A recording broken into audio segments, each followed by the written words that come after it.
Baik, Assalamualaikum warahmatullahi wabarakatuh. Pada kesempatan kali ini kita akan membahas tentang metodologi, grafik, dan persamaan matematika sebagai alat bantu analisis mikroekonomi. Yang pertama adalah metodologi ekonomi. Ekonomi sama seperti disiplin ilmu yang lainnya memiliki langkah-langkah atau prosedur atau metodologi untuk memecahkan permasalahan. Nah, langkah tersebut dimulai dari membangun teori, mengumpulkan data, dan menguji apakah data tersebut sesuai dengan teorinya. Berdasarkan cara tersebut, ekonom membuat kesimpulan. Nah, contohnya nanti akan kita bahas contohnya. Nah, sedangkan urutan prosedur atau metodologi ekonomi adalah sebagai berikut. Yang pertama adalah mengidentifikasi permasalahan ekonomi. Contoh, mengapa permintaan daging sepanjang tahun mengalami penurunan? Ya, itu identifikasi masalah. Kita mengidentifikasi masalah ekonomi yang terjadi.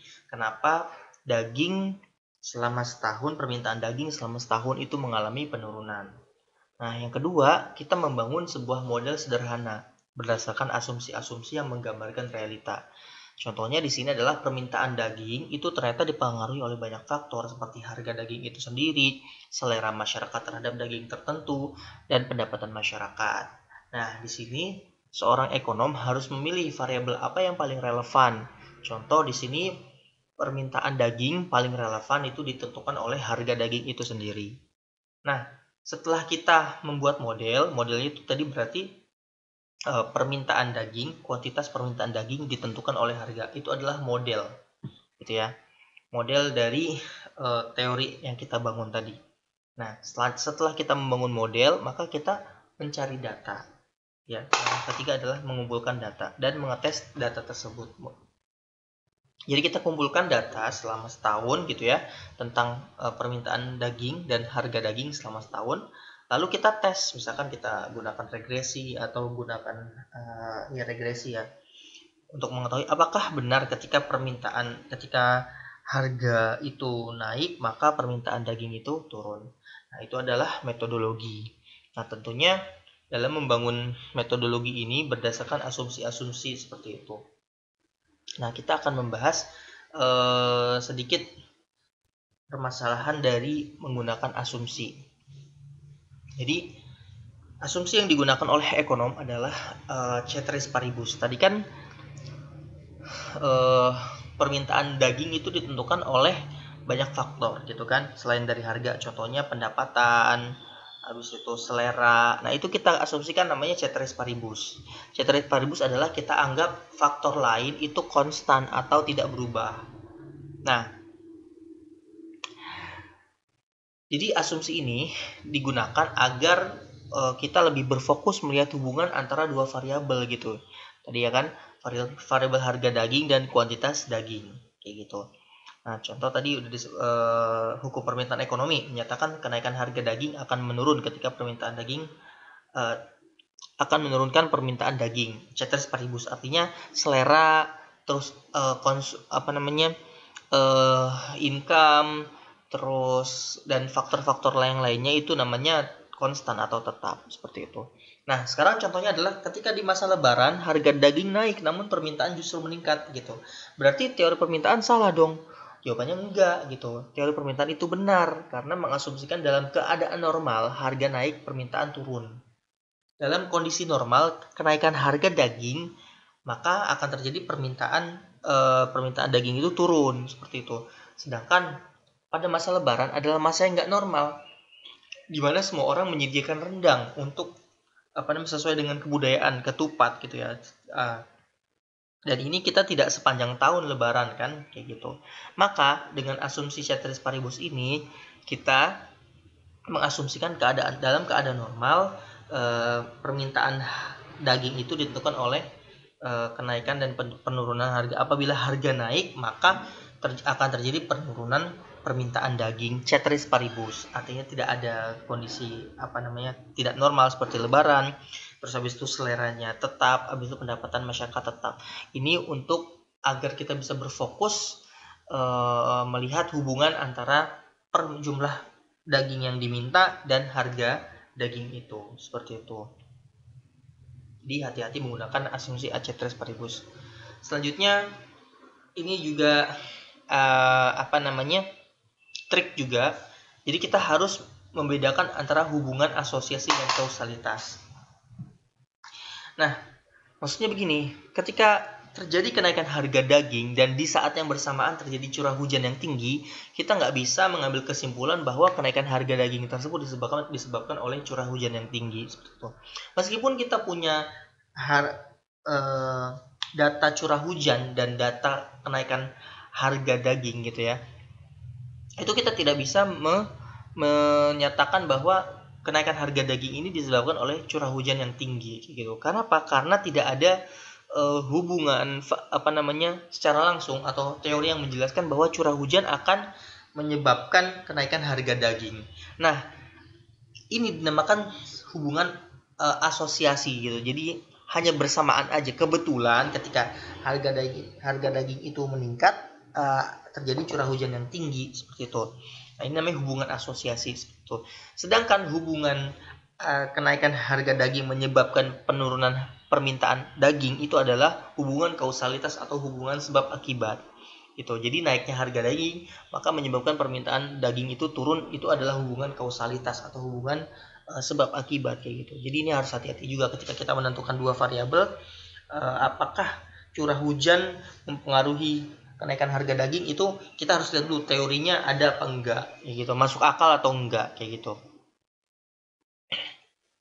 Nah, selanjutnya adalah penggunaan grafik dalam mikroekonomi. Jadi di sini setidaknya ada ada dua hubungan. Yang pertama direct relationship atau hubungan positif versus inverse relationship atau hubungan negatif. Selanjutnya kita juga punya independent relationship dan yang nanti kita juga akan menghitung slope atau kemiringan. Nah, ini adalah gambarnya.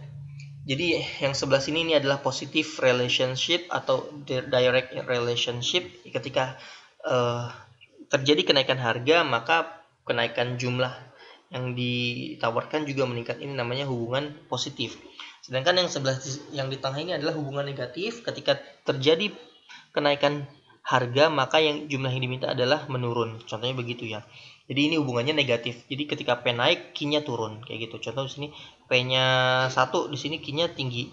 Tapi kalau misalkan di sini P-nya tinggi, di sini Q-nya rendah. Seperti itu namanya hubungan negatif.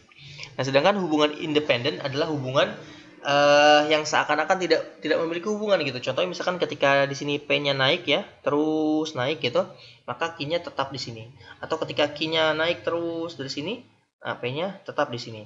Kita akan berikan sedikit contoh. Contoh di sini kalau hubungan positif gitu ya, ketika harganya 1 maka jumlah yang diminta 1, jumlah yang ditawarkan 1. Ketika harganya 2 maka jumlah yang ditawarkan juga 2. Ketika harganya 3 jumlah Q-nya juga 3. Ketika P-nya 4 jumlah Q-nya adalah 4 juga. Ini namanya hubungan positif atau direct relationship.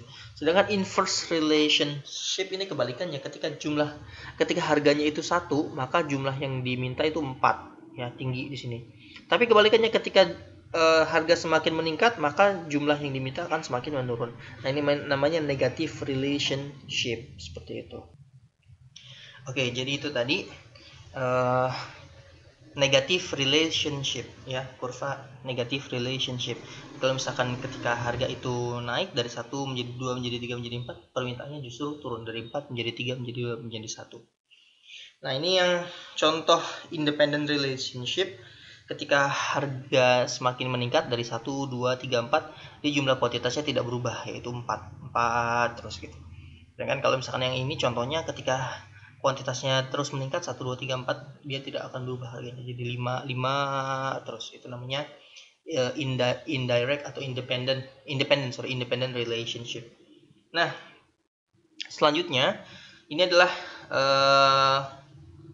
untuk menghitung slope atau kemiringan ya, namanya kemiringan. Ini nanti akan berguna untuk konsep marginal kalau tidak salah. Yang pertama, kita untuk mengetahui dulu apa itu artinya slope. Slope itu artinya perubahan kemiringan ya, kemiringan yang dicari dengan cara perubahan Y dibagi dengan perubahan X, atau delta Y dibagi dengan delta X. Contohnya di sini di gambar A, ketika harga naik dari 1 ke 5, maka Y berubah menjadi positif 4. Artinya perubahannya itu plus 4 ya, positif 4. Dari 1 menjadi 5. Ya, dari sini ke sini. Ini lihatin panahnya ya. Ketika harga itu meningkat dari 1 ke 5, maka kuantitinya meningkat dari 2 ke 8. Artinya terjadi perubahan 6 atau plus 6 ya. Dari 1 ke 4 itu plus 4, dari 2 ke 8 itu plus 6. Maka slope-nya adalah 4 dibagi 6 ya, atau positif. Gitu. Slope-nya positif ini seperti ini. Nah, sedangkan yang gambar B ini harganya turun dari 5 menjadi 1, namun kuantitasnya meningkat dari 2 menjadi 8 kayak gitu. Maka ketika 5 turun menjadi 1 berarti berubah minus 4 gitu ya. Sedangkan kenaikannya tetap sama 2 ke 8 yaitu plus 6. Maka slope-nya adalah negatif 4 dibagi 6. Maka kita katakan ini slope-nya negatif atau kurvanya negatif kayak begitu. Nah, selanjutnya kalau misalkan ada 3 variabel dalam satu kurva, tadi kan permintaan harga daging itu ditentukan oleh permintaan daging ditentukan oleh harga daging itu sendiri. Tapi kalau misalkan kita punya variabel ketiga, contohnya income, gimana sih gambarnya dalam grafik? Ini kita gambarkan sebagai 2 buah grafik, gitu ya. Ini adalah permintaan ketika income-nya dia 3 juta, ya. Tapi ketika income-nya dia meningkat menjadi 6 juta, maka kita gambarkan satu buah grafik lagi seperti itu di sini dengan kemiringan yang sama. Ya. Ini cara menggambar 3 variabel dalam satu grafik. Selanjutnya, pergerakan versus pergeseran kurva.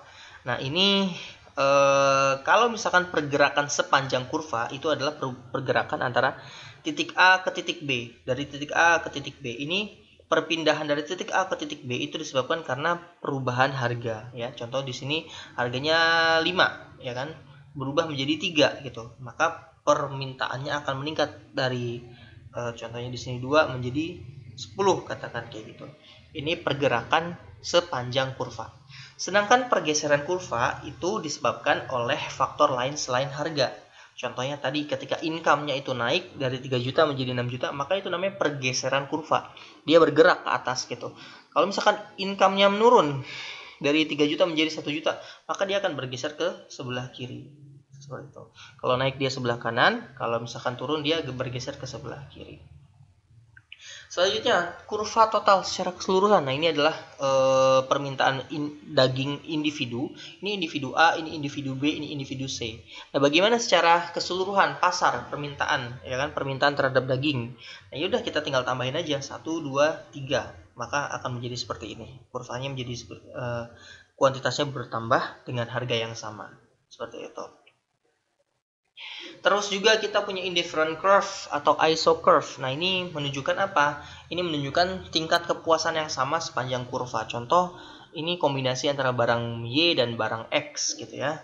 Nah, kalau di titik ini itu sama tingkat kepuasannya dengan yang ada di titik sini. Seperti itu.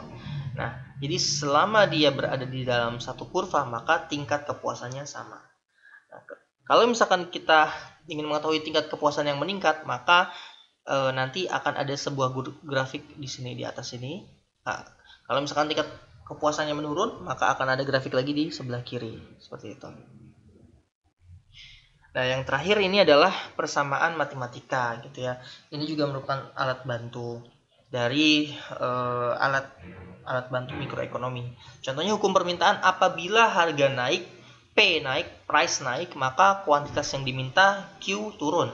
Gitu. Maka persamaan matematikanya adalah quantity demanded sama dengan fungsi dari minus P. Gitu. Contohnya di sini adalah quantity demanded sama dengan A minus 2P. Kita kasih contoh seperti ini. Ya, ketika fungsinya adalah A minus 2P dengan A itu 9, maka kita masukkan nih P-nya, harganya masing-masing ke dalam fungsi ini gitu ya. Contohnya di sini ketika harganya itu 1 gitu ya. 1. Berapa sih quantity demanded-nya, jumlah yang dimintanya? Oh, 7 gitu ya. Kenapa? Karena 9 ya, dikurang 2 dikali 1 sama dengan 7. 9 dikurang 2 dikali 1 berapa? 2. Maka ini sama dengan 7 gitu ya. Ketika harganya naik menjadi 2, maka kita kalikan aja gitu ya. 2 kali 2 gitu sama dengan minus 4 gitu. Berarti 9 dikurang 4 sama dengan 5. Ketika harganya naik menjadi 3, ya udah dikali aja. 9 dikurang 6 sama dengan 3.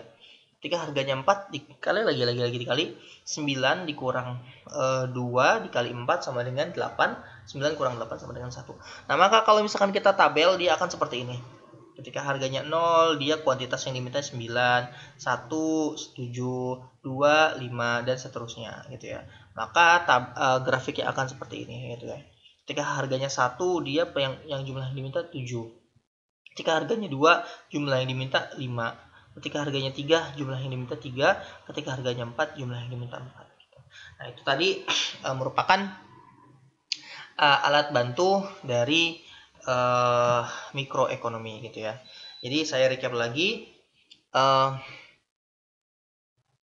Ini merupakan metodologi ya yang tadi kita bahas di awal. Selanjutnya kita juga udah bahas sedikit tentang kehati-hatian gitu.